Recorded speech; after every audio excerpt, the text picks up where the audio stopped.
Lagi buat Mbaknya yang di sebelah kanan. Ya, aku Eta. Aku udah ikut grupnya Ko Mike yang Sukor. Terus udah ikut di Telegram juga para pencari cuan. Tapi fotoku merah semua. Dan udah Waduh, kok malah diversifikasi. ngadu ya, ngadu. Aduh, ini aku harus apa ya? Kayak aku udah diversifikasi, kayak aku udah beli Unilever. Aku sih emang udah hold Unilever tuh udah dari lama karena katanya kan fundamental. Dan nggak ada tuh yang nggak mandi kan. Semua orang pasti mandi, cuci piring pakai sunlight. Ya maksudnya Unilever tuh banyak produknya gitu, jadi pasti dipakai kan maksudnya. Tapi kok kenapa dia turun melulu? Kayak Ada yang salah berarti. Apa sebenarnya aku yang belinya salah atau gimana Kalau sih? boleh tahu Mbaknya beli saham apa, terus kemudian analisanya menggunakan apa? Ini aku beli Unilever ya. Unilever tuh dari aku Sekali pegang lagi dari, teman-teman ini disclaimer on ya. iya disclaimer on ya. Aku beli dari aku pegang punya 9 ribuan. Itu udah stock split Unilever di 9 ribuan. 9 Dulu ribu. aku beli 40 ribu. Oke, Itu ini udah pucuk stock ya. split, terus sekarang dia tinggal 3 ribuan kan. Nah itu sebenarnya 10 ribu, kenapa 3 ya? ribu. Ini kayaknya banyak ya yang geng pucuk di Iya, saham itu. jadi aku sering banget beli di pucuk kayak Waskita di pucuk 2.000. Wah, Gudang garam di seru 78.000. nih. Nah itu kenapa aku bisa, apa karena dulu FOMO atau, tapi sekarang juga udah ikut grup tetap kayak banyak yang nyangkut juga. Karena kita berikan tepuk tangan dulu dong Mbaknya biar semangat nih. Banyak saham-saham yang nyangkut tapi tetap mau belajar ya. Dari Om Ben dulu nih, punyanya Unilever, Waskita. Ini dua sahamnya nyangkut. Oke, saya bahas Waskita dulu deh, Waskita dulu. Nah, Waskita beli di harga 2.000. Iya kan? Di harga 2.000 ya, di harga 2.000 waktu itu beli.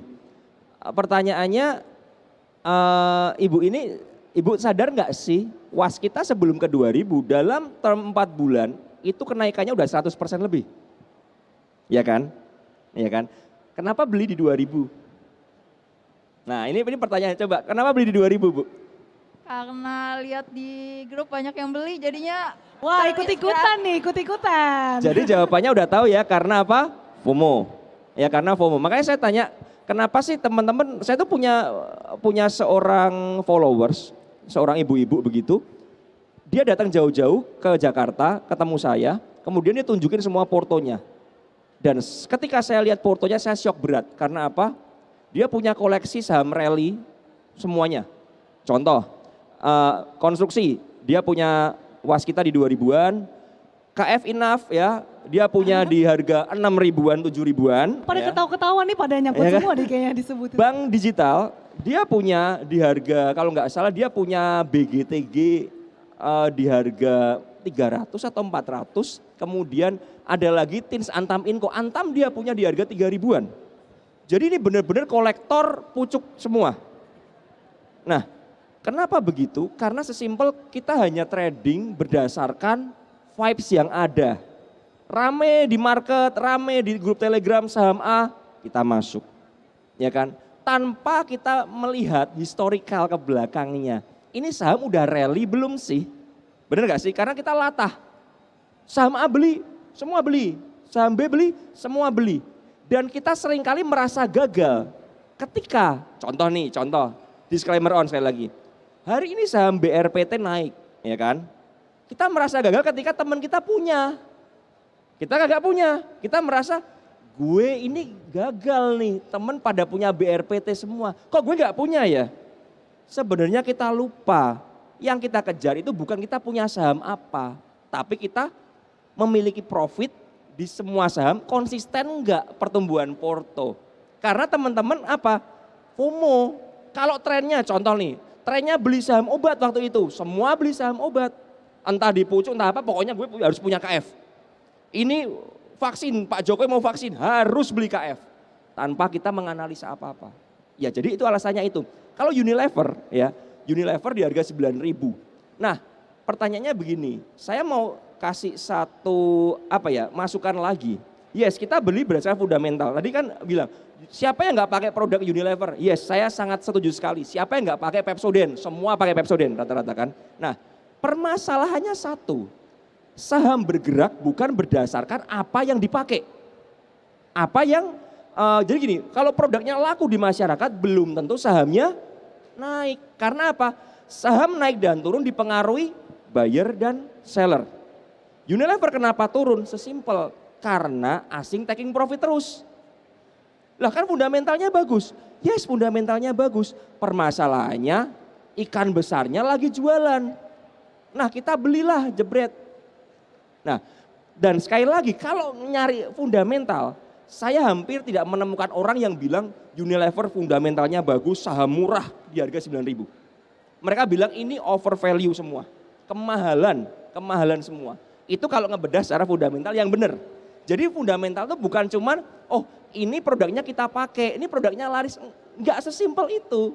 Fundamental itu menghitung proyeksi ke depannya perusahaan bagaimana, laporan keuangannya bagaimana, apakah dirasa cukup murah fair value-nya. Nah ini yang perlu dipelajari lagi. Jadi kalau kenapa beli Unilever dan sekarang harganya mungkin 3 ribuan, ya karena lagi distribusi besar-besaran dan kita belilah. Karena apa? Mungkin kita bacanya beritanya yang seperti itu tanpa kita mempelajari yang namanya money flow. Ya, kalau dari saya seperti itu.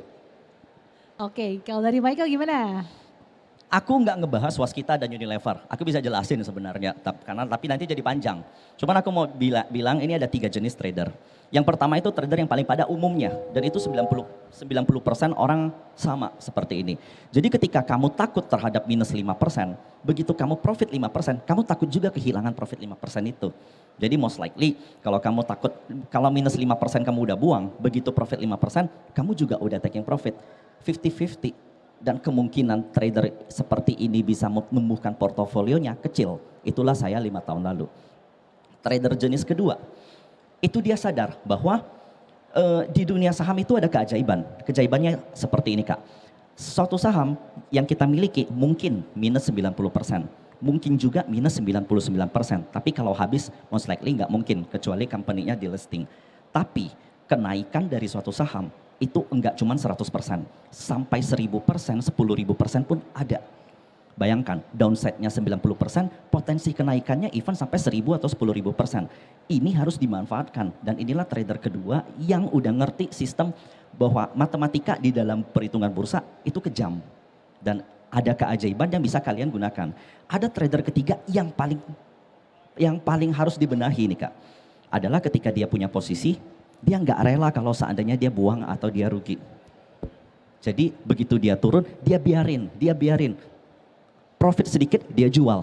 Nah, gimana mungkin bisa bertumbuh portofolionya? Dan trader jenis ketiga inilah yang harus sadar bahwa ketika suatu posisi kita, market sedang melawan posisi kita, itu kita harus segera membatasi resiko kita. Kalau beli di 2000 gagal, saya setuju Waskita itu 2020 siapa nggak tahu. Waskita itu turnaround story, SWF mau mengakuisisi aset-aset dari konstruksi-konstruksi kita. Tapi kenyataannya kan gagal. Kekanyaannya batal. Unilever, company-nya bagus. Oke, kita pakai semua. Tapi growth story-nya ada nggak?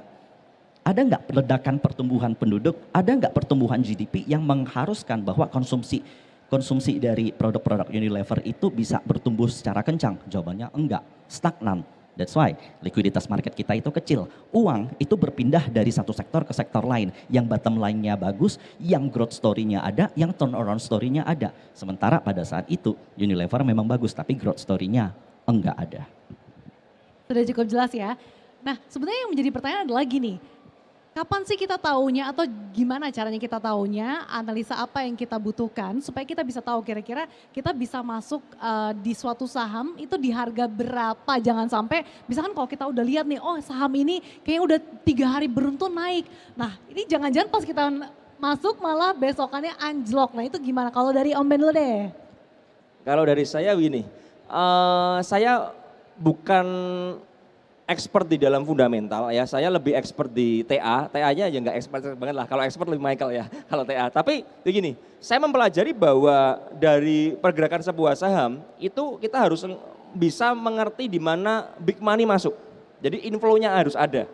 Inflow itu apa sih? Jadi saham itu bergerak berdasarkan uang yang masuk di saham tersebut. Contoh, kenapa BRPT hari ini naik kencang? Karena ada yang HK gila-gilaan. Sesimpel itu aja. Jadi perang antara buyer dan seller itu dimenangkan buyer. Kenapa seperti itu? Karena ada story-nya. Yes, BRPT mau ada IPO lagi. Jadi dan ditambah lagi pengendali yaitu Pak Prajogo Pangestu itu rutin membeli. Sesimpel seperti itu. Jadi ada story yang mendukung semuanya. Jadi makanya bayarnya gila-gilaan ya, dan itu kencang sekali hari ini. Nah, kita harus ngerti di mana inflow-nya ada. Jadi kalau teman-teman pingin profit di sebuah saham, ya cari yang ada inflow-nya, bukan yang outflow. Kalau outflow kebalikan, semua orang mau berjualan. Semua orang mau taking profit di sana, mau keluar, entah taking profit, entah cut loss. Kalau ada tekanan jual yang gede ya jangan dilawan, kita nggak bisa lawan market. Ya, ini yang teman-teman mesti ketahui. Jadi teman-teman harus belajar yang namanya inflow. Ya, inflow ini bisa dipelajari lewat dari broker summary bisa, dari volume bisa, ya, dari foreign flow bisa, macam-macam. Ya, itu ilmunya macam-macam.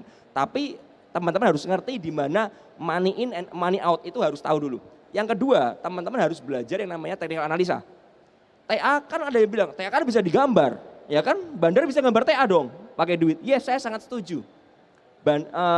Chart bisa digambar, tapi chart ini nggak bisa bohong. Contohnya begini, ada sebuah saham yang sideways panjang, di harga 1.000 selalu mantul. Artinya apa? Di harga 1.000 ada yang mau beli terus. Maka terbentuklah support, terbentuklah area demand. Nah ini yang mesti teman-teman ketahui. Wah kalau ada sebuah saham mantul terus di 1.000 nih. Nah inilah yang perlu kita ketahui. Oh ini area supportnya, ada banyak orang yang mau beli di sini. Sehingga apa? Harganya nggak ambrol ke bawah. Sebaliknya kalau ada sebuah saham kok berat ya di harga 2.000 ya. Tiap kali ke 2.000 guyur lagi turun. Tiap kali 2.000 guyur lagi. Berarti itu area supply, area jualan. Jangan beli di area jualan, beli di area demand atau support. Nah di situ TA itu bekerja, berfungsi buat kita. Mengerti oh posisinya di mana. Kenapa bisa beli Wasita di 2.000? Karena nggak ngerti. Nah padahal kalau dilihat dari track ke belakangnya, Wasita udah rally dari harga 800-900an. Nah wajar dong yang beli di 800-900 taking profit, wajar dong. Udah beggar nih. Saya pun kalau punya barang yang udah beggar ya saya sah-sah aja dong. Kan taking profit nggak dosa, ya kan? Boleh dong taking profit. Nah itu yang mesti kita ketahui dari penggabungan antara TA dan money flow itu kita bisa ngerti posisi kita. Dan TA itu menentukan pembatasan. Oh saya mau cut loss di berapa, saya mau keluar di berapa. Nah ini pakainya pakai TA, nggak bisa pakai inflow. Oh ini uang, inflownya gede, tapi harganya turun terus. Beli lagi dong. Nah tergantung kalian punya money management bagaimana. Disitulah bergunanya TA. Mengerti pembatasan resiko kita. Kita masuk di sekian, kita keluar di sekian, kita cut di sekian. Nah seperti itu kalau dari saya. Kenapa? Kalau suspend ya kita berdoa supaya segera dibuka.